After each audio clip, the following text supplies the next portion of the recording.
तुम ब्लैकमेल कर रहे हो मुझे? तुमने मर्डर किया है माहिरा, पूनम को मार दिया है तुमने और संजीव को मरने के लिए छोड़ दिया। तो कभी भी मर सकता है। मैंने कुछ नहीं किया है। होटल शाइनिंग मून 12 बजे आ जाना। किसी को कुछ नहीं पता चलेगा कि तुमने क्या किया है।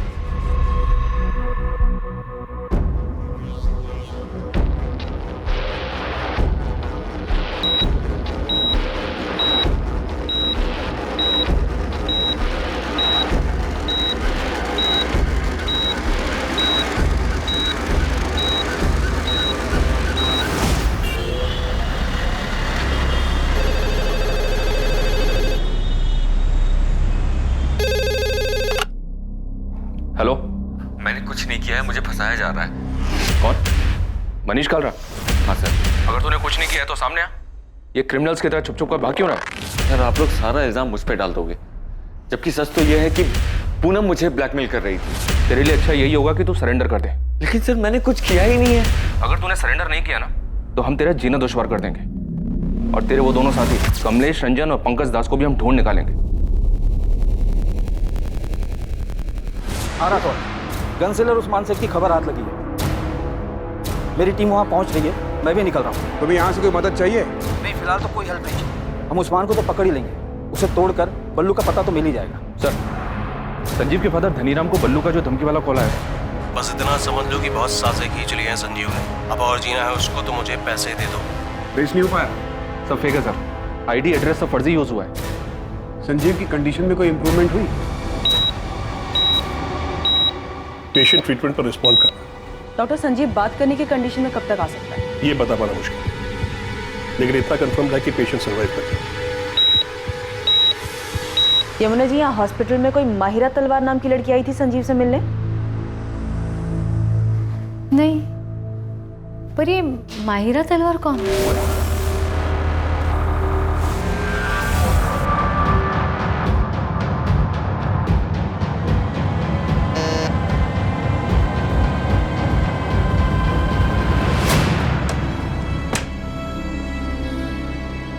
मुझे पता था तू आएगी माहिरा। छोड़ो, तुम सिर्फ जबरदस्ती कर सकते हो ना। जबरदस्ती हो या मर्जी से मुझे कुछ फर्क नहीं पड़ता माहिरा। अगर मैं पुलिस को जाके ये बता दूं कि तुम मुझे हर्ट करने के लिए, मुझसे बदला लेने के लिए ये सब कर रहे हो तो? अरे शौक से जाओ। अरे तुम्हें तो जाने की भी जरूरत नहीं है। ये तुम्हारे फोन से पुलिस को फोन कर दो कि मैं तुम्हें परेशान कर रहा हूं। क्या हुआ? अरे पकड़ो, डर क्यों रही हो? उस वीडियो में तुम्हारा ऑडियो एकदम क्लियर सुनाई दे रहा माहिरा। तो अगर हमारी सारी दिक्कत ही पूनम है तो इस दिक्कत को जड़ से हटा देते हैं ना Sanjeev. Same coffee shop, same table, तुम्हारी आवाज एकदम क्लियर सुनाई दे रही है। शहर में बहुत सारी रॉबरीज हो रही हैं, लेकिन अभी तक कोई पकड़ा नहीं गया है। तो ऐसी ही किसी एक रॉबरी में पूनम भी तो मर सकती है। मैंने उसे नहीं मारा है। तुम्हारा यह खूबसूरत चेहरा, जेल की सलाखें, कभी सोचा है तुमने जेल में पुलिस तुम्हारे साथ क्या क्या करेगी?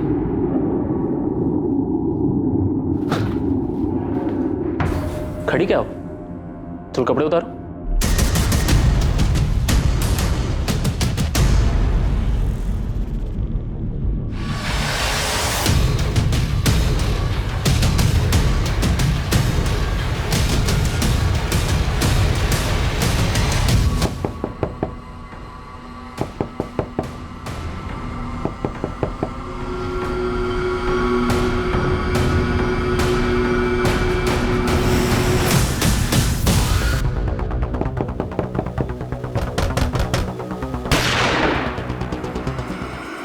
खेल खत्म उस्मान, गन नीचे रख दे। कोई होशियारी नहीं, और मैं यही ठोक दूंगा। 3 सेकंड है तेरे पास। 1 2 नीचे रख, नीचे कर।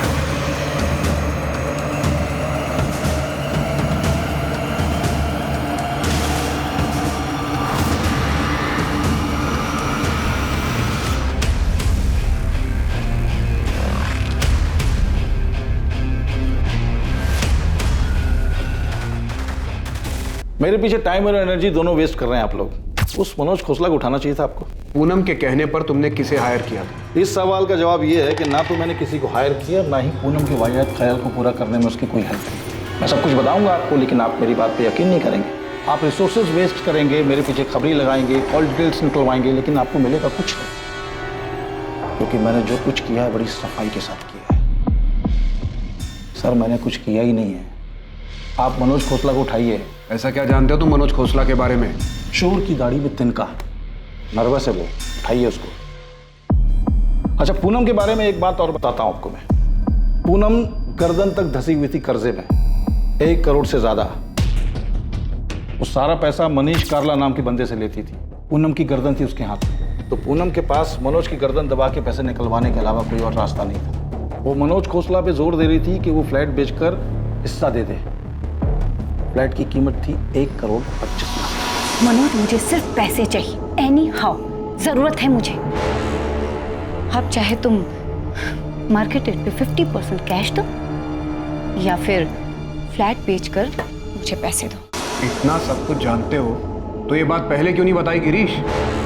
सर आप इन्वेस्टिगेशन करते हैं तो थोड़ी बहुत इन्वेस्टिगेशन हम भी कर देते हैं। आपके ऑफिसर से जब बात हुई तब मैंने ठान लिया कि इस किलर को मैं भी ढूंढूंगा, और ढूंढना शुरू भी कर दिया। आपके ऑफिसर को मैंने संजीव का दूसरा नंबर दिया, चेक कीजिए, देखिए माहिरा तलवार को ढूंढिए सर, उसके चैट मैसेज चेक कीजिए। सर मैं दावे के साथ कह सकता हूं कि पूनम ने ये प्लान रचा ही नहीं, लूट दिखाने का कोई एंगल था ही नहीं। सर ये बात तो कोई भी अपनी परेशानी में अपने पर्सनल भड़ास निकालने के लिए कर सकता है, और पूनम ने भी सिर्फ और सिर्फ सोचा ही था, और वो इसलिए क्योंकि वो काफ़ी डिस्टर्ब थी अपने पति और माहिरा के एक अफेयर को लेकर। आप मनोज खोसला को उठाइए, शायद कोई ठोस लीड दे दे आपको, और वैसे मैं तो आपके लिए अवेलेबल हूँ 24/7। Thank you.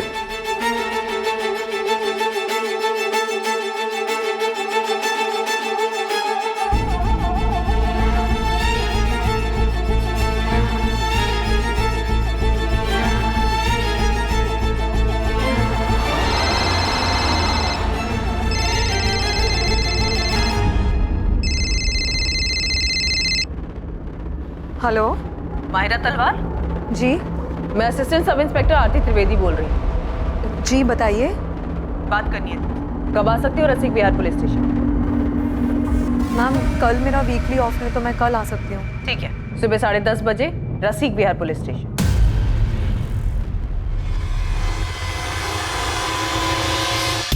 सर ये है कमलेश रंजन का नंबर। सर पर मैं जो करवाना चाहता था वो ऐसे नहीं होना था। तो और क्या क्या करना चाहता था मनीष कालरा? सर पूनम के घर पे अटैक का प्लान था ही नहीं, और प्लान में उसके हस्बैंड संजीव को किसी भी तरह का हार्म पहुंचाने का कोई इंटेंशन नहीं था हमारा, क्योंकि सर उससे मेरी कोई दुश्मनी है ही नहीं। सर मैं मानता हूं कि मैंने पूनम को मारने के लिए कमलेश को सुपारी दी थी, लेकिन ये काम ऐसे नहीं होने वाला था। सर कमलेश ने मुझे बताया था कि वो इसे रोड एक्सीडेंट में करेगा, उसके घर पे नहीं, ताकि पूनम का मर्डर एक हादसा लगे। पूरा प्लान रेडी है सेठ, कुछ ही दिनों में आपका काम हो जाएगा। अब तक तो काम हो जाना चाहिए था ना कमलेश। पूनम मुझे आए दिन धमकी दे रही है, मैं नहीं चाहता कि वो पुलिस के पास जाए। और तो तुम्हारा प्लान है कि... अरे सेठ आप बेफिक्र रहिए, पूरी फील्डिंग हो चुकी है। पूनम कब पार्लर जाती है, किस रास्ते से घर जाती है, सब पता चल गया। किलिंग भी नहीं लगेगी, पूरा का पूरा एक्सीडेंट ही लगेगा। सर कमलेश ने बताया था कि वो एक काम रोड एक्सीडेंट में करेगा, पर जो हुआ वो प्लान का हिस्सा था ही नहीं। मेरा भरोसा कीजिए सर। तेरा भरोसा करे मनीष कालरा? मर्डर की सुपारी दी है तूने, और उस हिस्ट्री शीटर ने तुझे एक्सीडेंट बताया। उस हिस्ट्री शीटर की बात का भरोसा करें हम? साले कमलेश रंजन को भी लटकाऊंगा और साथ में तुझे भी। पूनम के मर्डर के बाद किसी नंबर पे बात हुई थी तेरी कमलेश के साथ? ये नंबर तो बंद है। उसने नहीं मारा है पूनम को। इनफैक्ट पूनम के मरने के बाद वो बाकी के पैसे तक लेने नहीं आया। और हम इस पर विश्वास कर ले? मैं सच कह रहा हूँ सर, ये किसी और का काम है। मैं सिर्फ पूनम को मरवाना चाहता था, क्योंकि तंग आ गया था मैं उससे। एक तो मेरे लोन के 1.5 करोड़ रुपए नहीं लौटा रही थी, और ऊपर से सर इस 2 नाव की सवारी में मेरा जीना मुश्किल हो गया था, फंस गया था सर मैं। तुमने आज तक एक भी इंस्टॉलमेंट नहीं लौटाया। पर हम तो लवर्स हैं ना मनीष। हाँ लेकिन ये लोन हमारे लवर्स वाले एंगल का हिस्सा नहीं है पूनम। तुम ये कैसी बातें कर रहे हो मनीष? पूनम मुझे मेरे पैसे वापस चाहिए। मैंने वो पैसे तुम्हें एज ए लोन दिए थे। मनीष दोनों पार्लर को मिलाकर भी कुछ खास रिटर्न नहीं आ रहा है, इसीलिए मैंने दिवाली पर हैवी डिस्काउंट ऑफर रखा है। क्या पता बिजनेस पिक कर जाए। और ये बात तुम्हें मुझसे ज्यादा अच्छे से पता है कि मार्केट स्लो डाउन है। इसलिए तो पैसे वापस मांग रहा हूँ पूनम। मैं मार्केट से अलग नहीं हूँ, मुझे भी पैसों की जरूरत है। पर अचानक ये पैसों की बात कहाँ से आ गई मनीष? क्या मैं तुम्हें वो सब कुछ नहीं दे पाई जो तुम्हें खुशी दे सके, जो तुम्हें चाहिए था? मुझे कोई एक तरफा नहीं मिला है पूनम, तुम्हें भी मुझसे वो सारी खुशियां मिली हैं।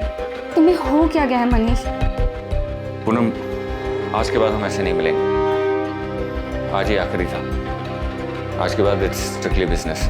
तुम प्लीज मेरे पैसे लौटा दो और भूल जाओ कि हमारे बीच में कुछ हुआ भी था।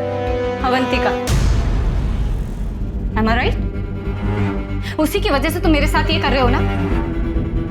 तुम तो गए मनीष, बेस्ट लॉयर हायर करूंगी और रिद्धि मेरे साथ रहेगी और एलिमनी में इतना पैसा मांगूंगी ना कि तुम सड़क पर आ जाओ। अवंतिका, मैं सिर्फ सो रहे थे ना उसके साथ? मैं बहक गया था अवंतिका, पूनम बस मेरी क्लाइंट है। लेकिन अब तुम उसके क्लाइंट हो और मैं उसके साथ गुलछरे उड़ाती हूँ। अब ये बात मैं सबको बताऊंगी, रिद्धि को भी और कोर्ट को भी। अवंतिका, हम बस फिजिकल हुए थे। एक बार डाइवोर्स हो जाने दो, फिर मैं भी ढूंढ लूंगी किसी, सिर्फ फिजिकल होने के लिए। अवंतिका, चिल्लाओ मत, रहो उसी के पास, शादी करो या बाहर में जाओ, मैं तुम्हें रास्ते पर ला दूंगी, बर्बाद करके छोड़ूंगी। अवंतिका को अचानक सब कुछ पता चल गया, इसलिए अचानक तुम मुझे छोड़ रहे हो। अवंतिका मेरी वाइफ है, मेरी फैमिली है, और हम दोनों के बीच में जो हो रहा है वो कभी खत्म नहीं हो सकता मनीष। तुम कैसी बात कर रही हो पूनम? तुम्हारी खुद की फैमिली है, हस्बैंड है। हस्बैंड, राइट, हस्बैंड जिसका अफेयर किसी और के साथ चल रहा है। तो उसमें मैं क्या करूं पूनम? देखो, तुम प्लीज मेरे लोन के पैसे मुझे लौटा दो और भूल जाओ कि हम एक दूसरे को कभी जानते भी नहीं। हम दोनों के बीच जो कुछ हुआ उसमें हम दोनों की मर्जी थी, तो जब चाहो तुम मुंह उठाकर सब कुछ खत्म नहीं कर सकते।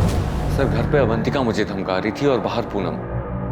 सर, अवंतिका तो मेरी वाइफ है, मैं उसे नहीं छोड़ सकता था, पर पूनम ने तो सारी लिमिट्स क्रॉस कर दी थी। मैं तुम्हें बर्बाद कर दूंगी मनीष, कहीं का नहीं छोड़ूंगी तुम्हें। ये सही नहीं है पूनम, तुम मेरे साथ थी क्योंकि तुम्हें भी अच्छा लग रहा था, पर अब नहीं।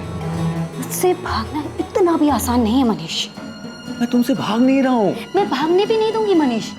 अगर तुम्हारी वाइफ तुम्हें कोर्ट में ले जाने की धमकी दे रही है तो मैं तुम्हें पुलिस स्टेशन लेके जाऊंगी। लेकिन मैंने तुम्हारा किया क्या है पूनम?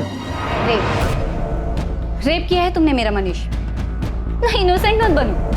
तुमने मुझे लोन दिया, उसे वापस लेने के लिए तुम मुझे ब्लैकमेल कर रहे हो और जबरदस्ती रेप कर। बस यही बात मैं पुलिस स्टेशन जाके बोल दूं। ऐसा नहीं कर सकती पूनम। मैं बिल्कुल कर सकती, इनफैक्ट मैं ऐसा ही करूंगी। मैं दोनों के बीच में पिसता जा रहा था सर, लेकिन अपनी फैमिली की कसम खा के कह रहा हूँ कि मैंने ये नहीं करवाया। ये डिसाइड हुआ था कि कमलेश इस हादसे को एक्सीडेंट का रूप देगा, पर यहाँ तो रॉबरी और मर्डर हुआ है सर। ये किसी और का काम है सर। अभी जो नंबर मैंने आपको दिया था सर, जब पूनम के मर्डर की खबर आई थी ना, मेरी इसी नंबर पर कमलेश से बात हुई थी। ये क्या कर दिया कमलेश? दिमाग खराब हो गया है। ये खबर पढ़ के मैं खुद हैरान हूँ सेठ। तुमने क्या कहा? उसका एक्सीडेंट होगा। अरे सेठ, हमने कुछ किया ही नहीं है। झूठ मत बोलो। मैं क्यों झूठ बोलूंगा सेठ? मैंने सुपारी उठाई, काम किया होता तो आपको फोन करता, बैलेंस पेमेंट लेने आता, और हमने तो एक्सीडेंट सोचा था ना। पर किसी टेढ़ी खोपड़ी ने घर में घुस के मार दिया तुमने। सर, मैं कसम खा के कह रहा हूँ कि मैंने सुपारी दी थी, लेकिन प्लान एक्सीडेंट का ही था। साले, तेरे जैसे मास्टरमाइंड और कमलेश जैसे हिस्ट्री शीटर पर भरोसा करने लगे ना, तो हमें नौकरी छोड़ के घर बैठ जाना चाहिए।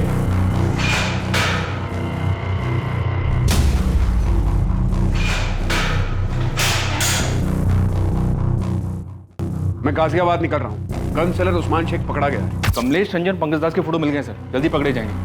आरती को मायरा और संजीव के चैट मैसेजेस मिले हैं। मायरा को बुलाया इंक्वायरी के लिए। उधर भी कोई प्लानिंग चल रही थी? अभी तक पिक्चर क्लियर नहीं है सर। संजीव और मायरा का भी अफेयर चल रहा था। पूनम से छुटकारा पाने की बात चल रही थी। जितने लोगों का पता चला, सबके पास अपना अपना मोटिव था, सब अपनी अपनी प्लानिंग में लगे। सर, ये पूनम का भाई मनोज खोसला, इसको भी उठवाता हूँ।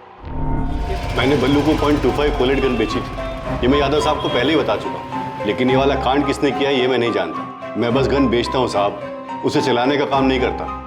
बल्लू को कितनी गन्स बेची है? 2। कब? यही कोई 1 महीना पहले। मतलब उसके बेल पे बाहर आने के बाद? हाँ। कहाँ? अबे बाजार मत लगाओ उस्मान, सीधा वो .25 कोलेट निकालो और साथ में 20 गोलियां। लग रहा है जज गई हाथ में। कहा था ना मक्खन है मक्खन।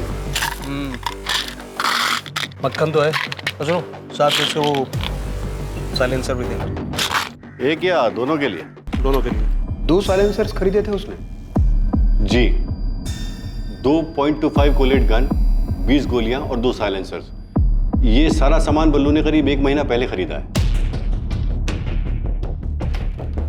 मनोज को उठा लिया सर, उसे भी इंटरोगेट करूंगा। कर लो जायसवाल, लेकिन हमारा प्राइम सस्पेक्ट बल्लू ही है। मनीष कालरा भी शायद सच बोल रहा है कि उसने प्लान किया था सुपारी किलर कमलेश के साथ मिलकर, लेकिन काम जरूर बल्लू ही कर गया। सर मुझे माहिरा के चैट्स मिले, संजीव और किसी शोएब नाम के बंदे के साथ उसके जो चैट्स हैं उनसे काफ़ी कुछ मिला है। शोएब के मैसेजेस से ये लग रहा है कि शोएब माहिरा को ब्लैकमेल कर रहा था। तो उसने मैसेज भेजा कि मैं अच्छी तरह जानता हूँ कि तुमने कैसे प्लान बनाया और कैसे अंजाम दिया। मैं उन दोनों को भी अच्छे से जानता हूँ जिसे तुमने भेजा था, फोन करो। अभी शोएब कौन है? तो ये तो वही बताएगा। मैंने 2 कांस्टेबल भेजे उसे उठाने के लिए। वैसे इन मैसेजेस से ये लगता है कि शोएब काफ़ी कुछ जानता था और इसी वजह से वो माहिरा को ब्लैकमेल कर रहा था। ये हो क्या रहा है? मनीष का पूरा चिट्ठा खुलता है, वो एक्सीडेंट का प्लान बताता है। बल्लू का सब कुछ क्लियर दिखाई दे रहा है, गन्स खरीदना, साइलेंसर खरीदना, और अब ये शोएब और माहिरा की नई एंट्री हो रही है। सर इस केस में सबकी किसी न किसी से रंजिश रही है। यहाँ तक कि पूनम और संजीव के बीच भी कुछ भी ठीक नहीं था। सब लोग बस एक मौके की तलाश में थे। दिल्ली और उसके आसपास के इलाकों में बलराम जलोटा उर्फ बल्लू की बड़े पैमाने पर तलाश शुरू। माहिरा तलवार के एंगल को भी अनदेखा नहीं किया जा सकता। उसके चैट मैसेजेस से साफ पता चल रहा था कि वो भी पूनम से छुटकारा पाने की फिराक में था। संजीव जो उन हमलावरों के बारे में बता सकता था, वो अब भी बेहोश था। यार संजीव को होश ही नहीं आ रहा है। परेशानी की तो बात है यार, वो ऐसे ही रहेगा क्या पूरी लाइफ? नहीं यार ऐसे मत, सब ठीक हो। यमुना, संजीव के अकाउंट में तो सिर्फ 6 लाख रुपए और वो बल्लू 15 लाख रुपए के लिए उसके पीछे पड़ा हुआ था। संजीव देता भी तो कैसे? कैसी हालत में पहुंचा दिया हमारे बेटे को। डॉक्टर भी कुछ बता ही नहीं रहे संजीव को कब होश आएगा। बोल रहे बाकी सब ठीक है। जब सब ठीक है तो वो होश में क्यों नहीं आ रहा है? संजीव चोपड़ा के माता पिता इस बात से चिंतित थे कि संजीव को कब होश आएगा और कब उसकी हालत फिर पहले जैसी सामान्य होगी। वहीं दूसरी ओर पूनम के माता पिता अब भी अपनी बेटी को खोने के गम से उभर नहीं पाए थे और ना ही उनके परिवार को यह अंदाजा था कि संजीव और पूनम के बीच वास्तव में हालात कितने बिगड़ चुके थे। हाँ, मेरे और पूनम के बीच में फ्लैट को लेकर नोकझोंक हुई थी, लेकिन इसका मतलब ये नहीं है सर कि आप उसके मर्डर को लेकर के मुझ पर शक करें। मैंने संजीव का नाम लिया, इसलिए आप मुझसे पूछताछ करें। तुमने संजीव पर तो आरोप लगाया, पर अपने झगड़े के बारे में कुछ नहीं बताया। अभी तुम ये बताओ, पूनम के साथ झगड़े की वजह कोई और भी थी क्या? बिजनेस में लॉसेस की वजह से पूनम को फ्लैट में हिस्सा चाहिए था। वो फ्लैट जो मेरे फादर पहले ही मेरे नाम कर चुके थे और तुम उसे कुछ देना नहीं चाहते थे, और अब तो देने की जरूरत भी नहीं पड़ेगी। वो तो रही नहीं। कैसी बात कर रहे हैं आप? मैं अपनी बहन पूनम को क्यों मारूंगा सर? पूनम ने मुझे कॉल किया था ये बताने के लिए कि उसे संजीव से डर लगने लगा है। संजीव उसे मारने की प्लानिंग कर रहा है और अब संजीव के फादर बीच में बल्लू का नाम घुसेड़ रहे हैं। सर आप ही सोचिए, बल्लू क्यों मांगेगा 15 लाख?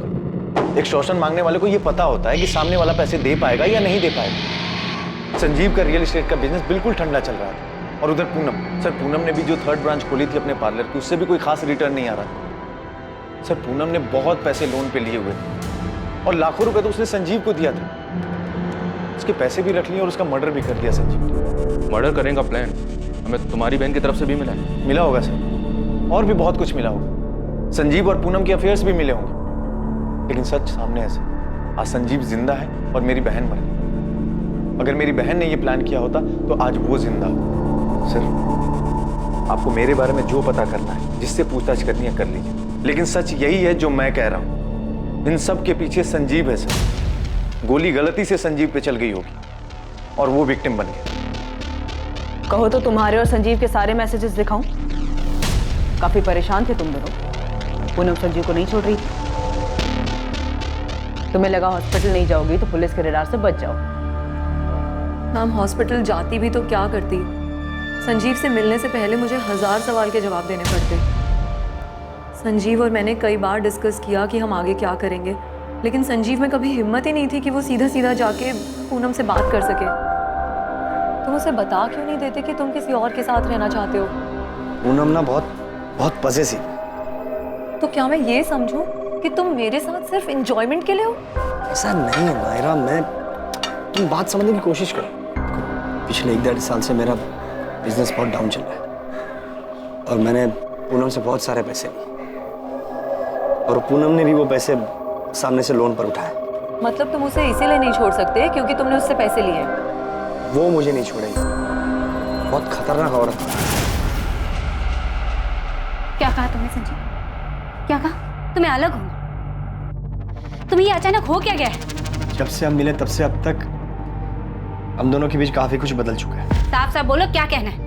मैं जानता हूँ तुम्हारी लाइफ में, मेरी लाइफ में कोई है? तुम पीछा कर रहे हो मेरा ये मतलब नहीं था। तो फिर क्या मतलब था? क्या मतलब समझूं मैं? कि तुम्हारे मतलब की कोई मिल गई है तुम्हें? नहीं। तुम अलग होने की सोच भी कैसे सकते हो संजीव? तुम्हारे लिए 50 लाख का लोन उठाया है मैंने और तुम बड़े आराम से हजम करके अलग होना चाहते हो मुझसे। नहीं, बस मैं सोच रहा था कि क्या?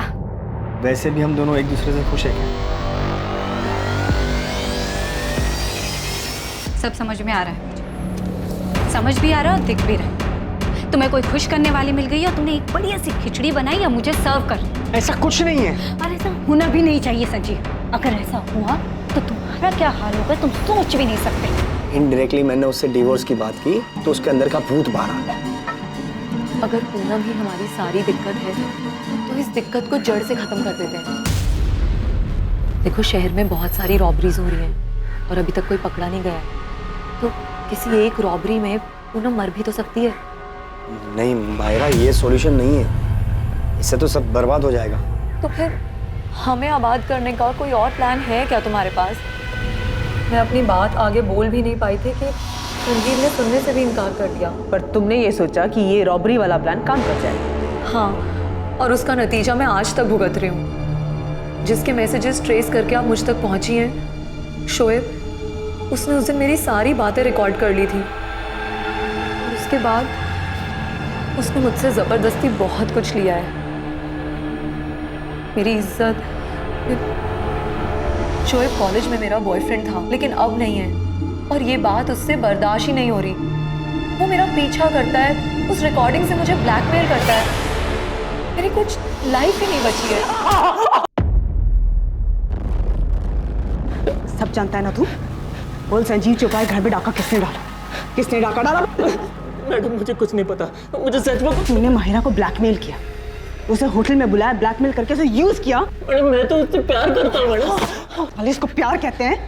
प्यार कहते हैं इसे? बता वो दोनों किलर्स कौन थे? किसने भेजा था उन्हें? माहिरा ने? बोल। मैडम मुझे सच में कुछ नहीं पता मैडम। मैंने तो बस संजीव और माहिरा की बातें सुनी थी और माहिरा को वापस पाने के लिए मैंने उनका वीडियो बनाया और उसको ब्लैकमेल करने लगा। मुझे माफ मैडम मैं आपके पैर पकड़ के माफी मांगता हूँ। मैं माहिरा के भी पैर पकड़ के माफी मांग लूंगा। प्लीज मुझे मत मारिए मैडम, प्लीज मुझे माफ कर दीजिए मैडम, प्लीज मुझे माफ कर दीजिए। सर, ये मनोज इस केस में फिट ही नहीं बैठता है। इसके पेरेंट्स तो ये सुनकर शॉक्ड हो गए थे कि भाई बहन के बीच फ्लैट को लेकर झगड़ा चल रहा था। मायरा से भी कुछ पता नहीं चला। तो शोएब कन्फेस कर रहा है, वो माहिरा को सिर्फ ब्लैकमेल कर रहा था, कोई एंगल नहीं। तब तो एक ही एंगल बचता है, बल्लू का। सबसे पहले उसी का नाम आया था, सब फिट बैठता उस पर। हाँ नदीम बोल, बल्लू की कोई खबर? बल्लू की तो खबर नहीं मिली साहब, पर ये मनीष ने जिसको सुपारी दी थी कमलेश रंजन, वो वापस लौटा है। यहाँ हुसैन नगर में किराए पे कमरा उठाया है। तू नजर रख, मैं पहुंचता हूँ अभी। सर, ये कमलेश रंजन वापस लौटा है। उठाओ उसे। ये तो साफ है कि पूनम चोपड़ा को मारने की सुपारी मनीष कालरा ने दी, लेकिन उसका कहना है कि मर्डर उसकी सुपारी पर नहीं। मनीष तो है हमारे पास नौकर, एक बार ही कमलेश हाथ लग जाए तो पता चल जाए कि कमलेश के दिमाग में क्या चल रहा है। कहीं उसने मनीष से कुछ झूठ तो नहीं बोला? ठीक है, मैं बात करता हूँ।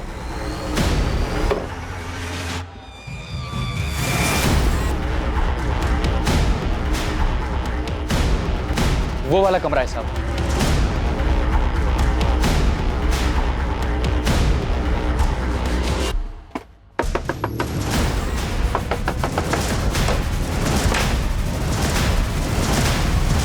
हमारा निशाना कभी नहीं चुकता। कमलेश रंजन, तुमने जो किया है उसे भुगतना तो पड़ेगा मनीष। तुमने अपनी कब्र खुद खो दी। माफ कर दो मुझे, मैं तो बस सब पहले जैसा ठीक करना चाहता था। पहले जैसा अब कुछ नहीं रहा मनीष, सब कुछ बिगड़ चुका है। ये दरार तुमने पैदा की, खूनी बन गए तुम। कहाँ है तेरा साथी पंकज? पता नहीं साहब, ये कांड होने के बाद हम अपने अपने रास्ते निकल गए। उसके बाद बात नहीं हुई हमारी। वो कोलकाता की तरफ गया था। कैश कितना था और गहना कितना मिला? काहे का कैश? अबे वो कमलेश, ज़्यादा होशियारी मत कर, समझा? वो मनीष हमारे हाथ में है, प्लान जानते हैं हम। 3-4 और रॉबरी तेरे नाम पे डाल देंगे, गोली मार देंगे, कोई नहीं आएगा तुझे पूछने कमलेश। हाँ साहब, आप कर सकते हो, पर मुझे मारने से असली मुजिम तो नहीं मिलेगा ना। मैं खुद हैरान हूँ। मनीष सेठ से सुपारी मैंने उठाया था। मैं और पंकज ये काम 16 तारीख को करने वाले थे। एक्सीडेंट के लिए हमने गाड़ी भी जुगाड़ लिया था, और उससे पहले ही 14 की रात को कोई ये कांड कर दिया। तो सुपारी गैंग में तुझे खबर नहीं मिली कि एक ही आदमी की डबल सुपारी बट रही है? नहीं पता चला साहब, जितों को जानता हूँ पूछ पूछ के थक गया।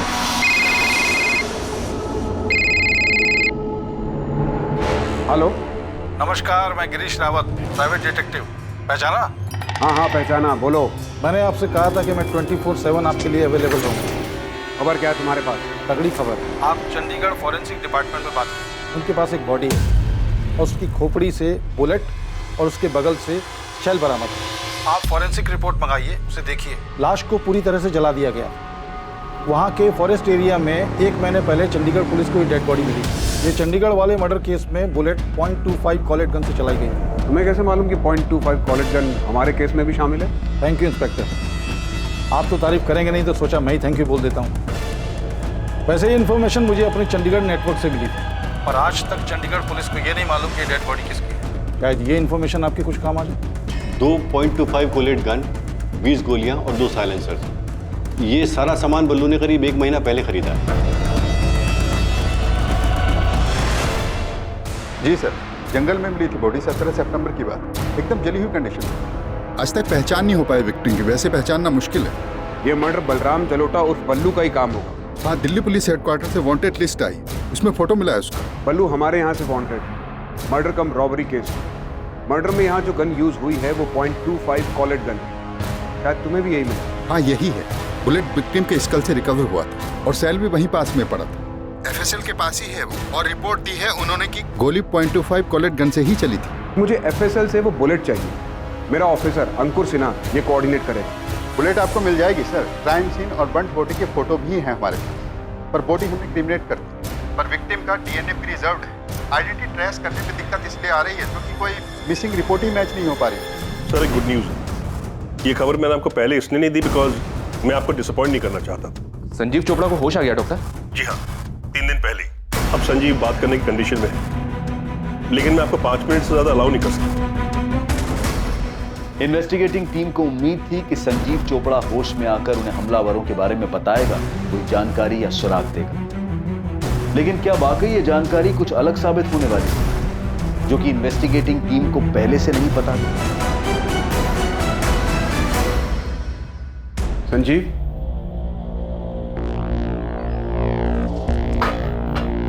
कैसा लग रहा है संजीव? कुछ समझ में नहीं आ रहा सर। पता नहीं अब बड़े बड़े कितना वक्त बीत गया। पूनम के बारे में पता चला?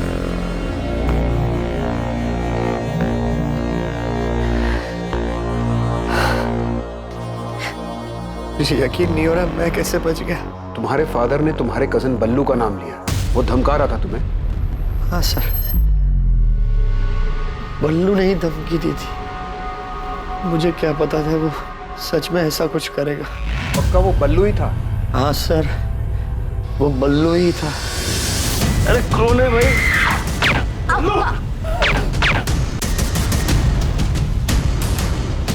बल्लू ने मुझसे 15 लाख रुपए मांगे थे। मुझे क्या पता, नहीं दूंगा तो अटैक करेगा। आपने पकड़ा बल्लू को सर? जल्द पकड़ लेंगे, अब तुम आराम करो। बस यही कंफर्म करना था कि ये सब कुछ बल्लू ने किया। सर, बल्लू पकड़ा गया? हर जगह पुलिस अलर्ट है उसकी, जल्दी पकड़ा जाएगा। आप संजीव का ख्याल रखिए।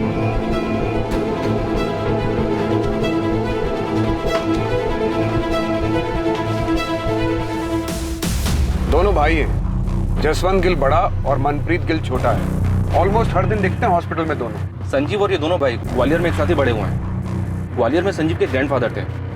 सर, संजीव के कॉल रिकॉर्ड्स में भी दोनों का नाम था। कुछ ठोस मिला है चंडीगढ़ केस में, वो बुलेट शेल। FSL ने भेजा है मुझे। उसी गन से चली या उनमें से किसी एक गन से? ये अभी नहीं बता सकता, लेकिन जो बुलेट शेल है उसमें सीरीज नंबर है, वो उसी सीरियल नंबर के आसपास की है जो हमें संजीव के घर से मिली थी। 20 गोलियां खरीदी तू बल्लू? मैं बाजार मत लगाओ उस्मान, सीधा वो पॉइंट टू पॉइंट बुलेट निकाल, असाल्ट में 20 गोलियां। थैंक्स अंकुर, शायद इस चंडीगढ़ वाली इंफॉर्मेशन से बल्लू का कुछ पता चले। सर महीने भर से हम हर जगह हर पुलिस स्टेशन में तलाश, आपके बोलने के बाद हमने सबको दोबारा से सारी डिटेल भेजी। सतीश, तुम चंडीगढ़ के 16 और 17 सितंबर के CCTV फुटेजेस दे सकते हो, खासकर टोल नाका और सारे एंट्री एग्जिट पॉइंट्स के? ठीक है, 1-2 दिन दो मुझे, भिजवाता हूं।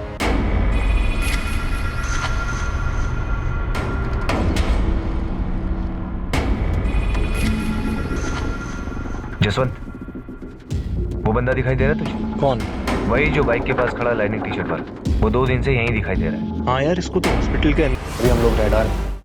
हाँ, मनप्रीत और जसवंत संजू के बचपन के दोस्त हैं। हाँ, पूछा था मैंने, बताया उन दोनों ने। और आप उनके बारे में क्यों पूछ रही हैं? ऐसे ही पूछताछ करने की तो आदत है हमारी। वैसे धनीराम जी, आप मुझे बताइए कि जसवंत और मनप्रीत को कैसे पता चला कि संजीव हॉस्पिटल में है और उसकी वाइफ पूनम की डेथ हो गई है? आपने फोन किया था? जी नहीं, उन्होंने फोन किया था।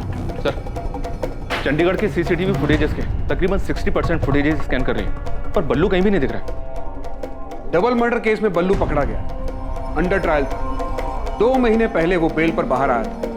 पहले महीने वो रेगुलर गाजियाबाद जेल में जाके हाजिरी देता था, उसके बाद वो वहां नहीं गया। 14 सितंबर लास्ट डेट थी जब वो हाजिरी देने गया था। उसके बाद से बल्लू किसी को दिखाई नहीं दिया। संजीव के घर कांड होने के बाद ना हमें दिखाई दे रहा है, ना चंडीगढ़ के CCTV फुटेज में दिखाई दे रहा है। ऐसे कहां जा सकता है कि किसी को दिखाई ना दे? एक काम करो, संजीव के दोनों दोस्त जसवंत और मनप्रीत, इनको उठा लो। क्या पूछना है बाद में देख लीजिए। जी सर। और बल्लू की माँ उषा, देखते ही गोली मार दीजिए बल्लू, मेरा बेटा नहीं है वो। उनको उठाना नहीं, उनका DNA सैंपल चाहिए। बल्लू किसी को दिखा नहीं और शायद अब दिखेगा भी। आपको मेरा DNA सैंपल चाहिए? आपका भी और आपके हस्बैंड धीरज जलोटा जी का भी। क्यों? उषा जी, हमें डाउट है कि बल्लू मर चुका है। इन्वेस्टिगेटिंग टीम को अपराध का षड्यंत्र समझ आने लगा था। क्या हुआ यमुना? वो पुलिस जसवंत और मनप्रीत को लेके गई। अब पुलिस को जसवंत और मनप्रीत से क्या चाहिए?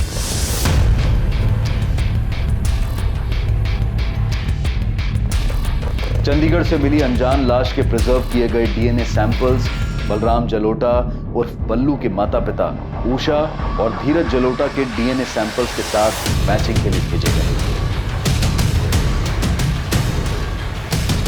बैठ जाओ। सिर्फ एक बार पूछूंगा, ये जली हुई बॉडी बल्लू की है ना? भूल के ना तो बोलना ही मत। CCTV में देखे हो तुम दोनों? हमारी मार झेल नहीं पाओगे, फिर आवाज नहीं, चीख निकलेगी।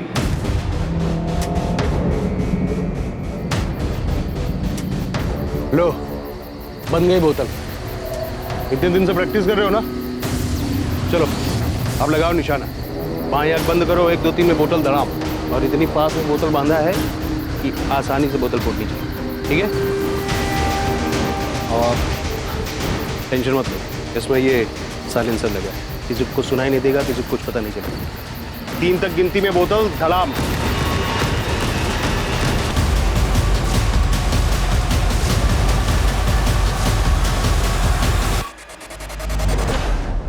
कौन है? कौन है ओए? कौन है? सर, प्लान हमारा नहीं था सर, हमें तो सिर्फ पैसे मिलने वाले थे और घर में कोई लूट भी नहीं हुई थी। तो चेक साइन कर देना यार संजीव। संजीव लाले भाई, कब से तेरा होश में आने का इंतजार कर रहे थे। मेरी ये हालत तेरी वजह से हुई है मनप्रीत। लेकिन काम तो हो गया ना यार, देख काम हो गया। अब पता नहीं कभी उठ भी पाऊंगा या नहीं। बोलता है काम तो हो गया। बोल संजू, क्या काम है? तेरे लिए जो भी होगा सब कर दूंगा। पूनम को मारना है, डाइवोर्स दे दे। पूनम ना मुझे डाइवोर्स देगी ना मुझे छोड़ेगी। पहले वो सारे पैसे लौटा दो जो मैंने तुम्हें लोन पर उठा कर दिए, उसके बाद इस कोठी पर मेरा नाम लिखवा दो। तो पूनम भरोसा करो मुझ पर, मैं डाइवोर्स के बाद में भी पैसे लौटा दूंगा। बेवकूफ समझाया क्या तुमने मुझे संजीव? हाँ, मनीष का लोन मेरे सर पर है तो इस बात का फायदा उठाकर तुम मुझे छोड़कर वो माहिरा के साथ चले जाओ। पर यू नो व्हाट, मैं तुम दोनों को देखकर ना तो खुश हो पाऊंगी ना डाइवोर्स दे, जिंदगी बर्बाद कर दूंगी, रगड़ दूंगी तुम्हें। और ऐसा करने से तुम्हारे कलेजे को ठंडक पहुंचेगी। चाहे कुछ भी हो, तुम्हें आराम से लेने। और रही बात डाइवोर्स की, तो सोचना भी मत। हटा देंगे तुम्हारे रास्ते से काटा। हमको क्या मिलेगा? तू बता। 15 लाख दिए, लेकिन तू ये कांड नहीं करेगा। तो तुम करोगे? मेरे 2 दोस्तों को तैयार कर, गन चलाने की ट्रेनिंग दे, वो करेंगे ये बात।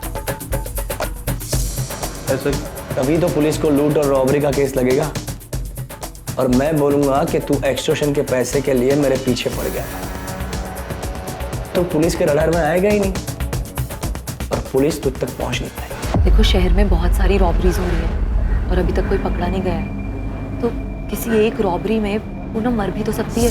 एक तरफ पुलिस को लूट और रॉबरी का केस लगेगा और दूसरी तरफ तेरा नाम आएगा एक्सटॉर्शन। पुलिस किसी नतीजे पर पहुंच नहीं पाएगी और थोड़े दिनों में अपने आप ये केस बंद हो जाएगा। धन्यवाद मेरे भाई। मैं सोच रहा था कि अपने खानदान में सिर्फ क्रिमिनल बुद्धि ना मेरे पास है, लेकिन तुम तो मुझसे भी आगे की सोच रहे हो। कमाल है। जसवंत और मनप्रीत को सिखा गन कैसे चलाते हैं। गन पर साइलेंसर होना चाहिए। टेंशन मत लो, हो जाएगा। कब करना है फाइनल डेट बता। तू गन का इंतजाम कर, ट्रेनिंग दे, डेट में बता दो।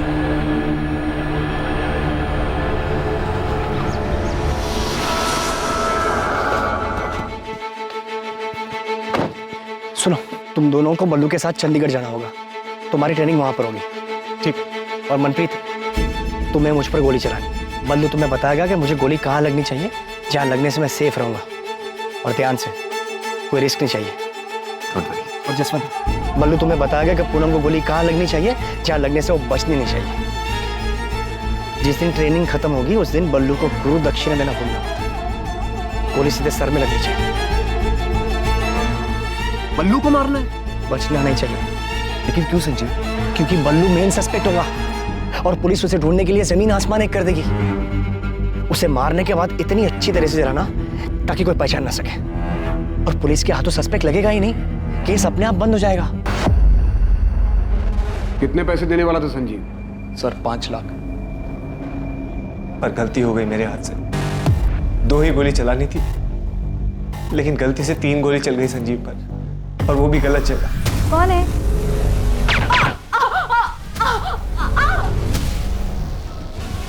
चला, अब गोली चला मुझ पर, ध्यान से। गोली क्यों चला दी? भाई गलती से चलते भाई। तुझे ट्रेनिंग भी दी थी ना, 2 गोली बोला था, तूने 3 गोली चला दी। गिनती भी नहीं आती कि कुछ और प्लान कर रहा था तू? संजीव ऐसा नहीं है, गलती से चल गई थी, जानबूझ के नहीं किया, गलती हो गई यार, समझना। फुटो यहाँ से। जब मैं ठीक हो जाऊंगा तब पैसे की बात करेंगे। जा, निकलो यहाँ से। सर हमसे तो दोस्ती यारी में हो गया सर, आज तक कोई पैसा नहीं मिला सर, इसीलिए इतने दिन से हॉस्पिटल के चक्कर काटा। पैसा नहीं, किलो के हिसाब से चार्जेस लगेंगे दोनों पर। ये तो नहीं पता तू कब फिर से ठीक होगा संजीव चोपड़ा, पर जब भी चलने फिरने लायक होगा तब हम लेंगे तेरी कस्टडी। डिवोर्स के लिए कोर्ट जाता, उसमें कम दिमाग खर्च होता तेरा। इतना दिमाग बेवकूफी वाले काम में लगा दिया और क्रिमिनल बन गया तू।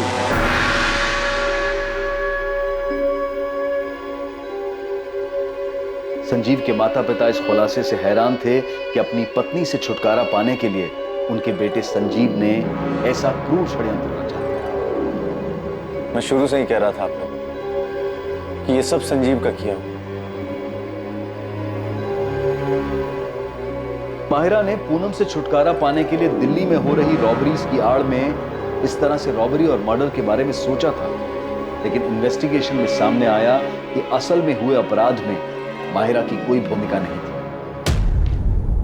डीएनए रिपोर्ट आ गई है सर, और मैच भी हो ही गया होगा। जी हाँ सर, वो जली हुई डेड बॉडी बलराम जलोटा और बल्लू की थी। ऐसी आपराधिक और खतरनाक बातें सोचने में हम इंसानों के दिमाग का कोई तोड़ नहीं। संजीव चोपड़ा, जसवंत गिल और उसके छोटे भाई मनप्रीत गिल पर बलराम जलोटा और पूनम चोपड़ा की हत्या के लिए आईपीसी की धारा 302 के चार्जेस लगे हैं। पुलिस संजीव के हॉस्पिटल से डिस्चार्ज होने का इंतजार कर रही है ताकि उसे कस्टडी में लिया जा सके।